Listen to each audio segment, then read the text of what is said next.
Sommersonnenlicht, grün wie ein Teich im Wald, wenn's Licht durch die Blätter bricht. Braun wie die Erde im Acker vor der Tür, rot und lebendig auf deinem Gesicht der Widerschein vom Feuer. Blau-grau die Schatten vom alten Buchenbaum, hellgrün und farbig der blumenweise Saum. Das Gesumm von Mucke und Bienen in der Luft, feuchte Erde, Heu und Gras, Holunderblütenduft.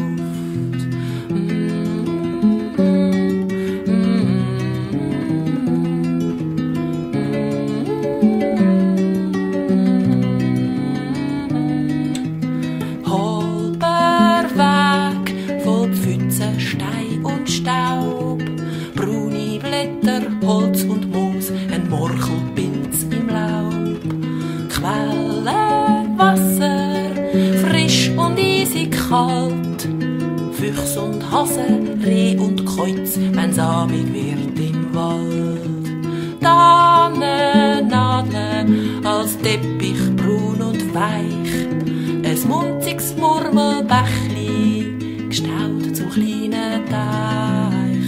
Tannenwipfel, wo flüstern im Wind, Menschen, wo da aussen alle einfach zufrieden sind.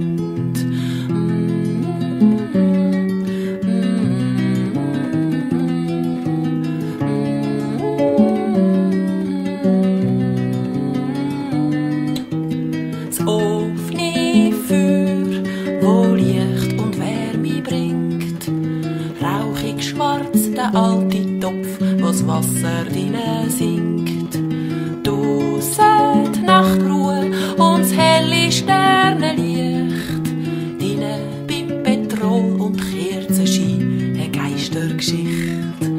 Laute Gedanken versinken in der Ruhe, vom Schauen in die Flammen gehen müde die Augen zu.